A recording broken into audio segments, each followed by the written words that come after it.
In my presentation, I will focus on Belarus and the Russian war on Ukraine. I will present only main points of the topic. This point will be more detailed developed in my paper after this conference. So, at the beginning, I want to highlight that the Russian full-scale invasion of Ukraine on February 24, 2022 was also a turning point for Belarus.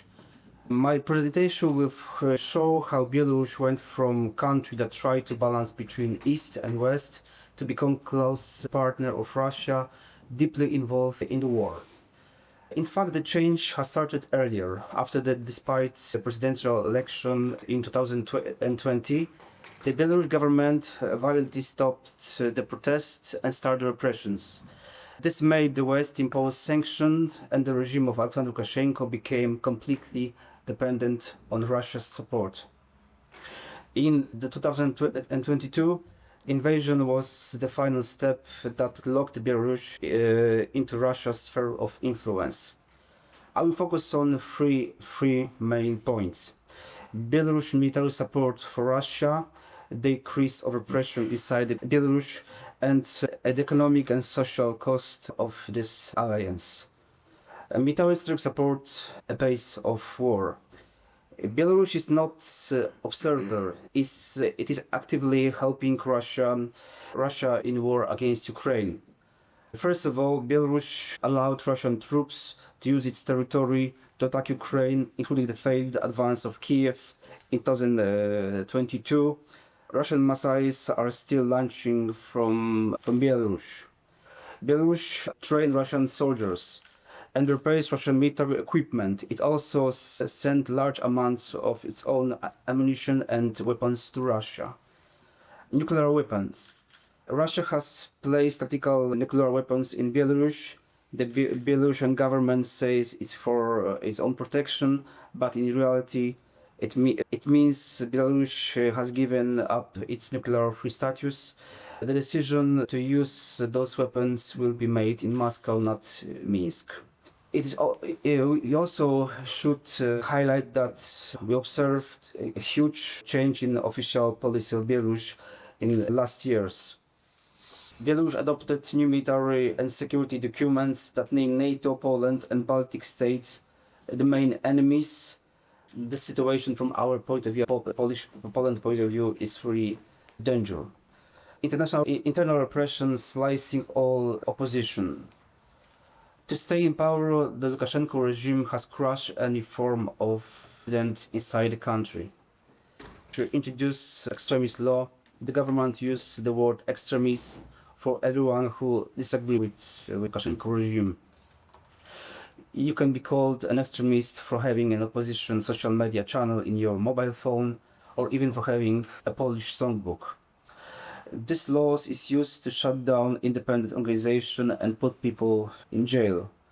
Over 1,000 people are currently political prisoners. Attacking the Polish minorities and Catholic Church.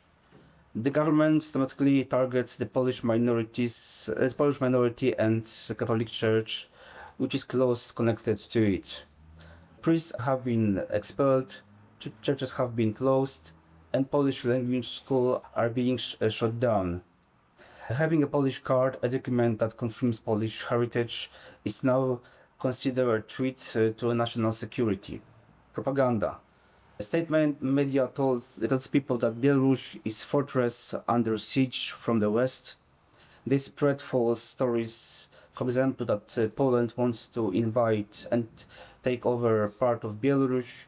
This fake tweet is used to justify the alliance with Russia and to harsh internal oppressions. Economic and social price. Belarus, to avoid total economic collapse, must pay high price. Belarus economy survives only because of help from Russia. Russia sells its cheap oil and gas, give it loans, and help to avoid Western sanctions. It now sells its goods through Russian ports, and its factories are working to support the Russian war machine. But on the other hand, Belarusian people are leaving the state. Belarus and also Belarus is facing with a demographic problem. And potential situation is making worse every year. Repression and poor economy, combined with the fear of being dragged into the war, are pushing many people, especially young professionals, to leave the country. Why they used to go to Russia and work in Russia, now more and more are choosing to move to Poland, Lithuania, and other European states. Military is from the point of military, Belarus is Russian partner, providing its land and resource for the war. Politically, Belarus is a police state that used the war as an excuse to silence its own people, and economically is a hostage dependent on Russia and in fact a part of the Russian economy at the moment. What is the future? So from my point of view, the situation will not change in near future. Belarus will be still economically, politically, and militarily dependent on the Russian Federation, and still continue support Russian war machine.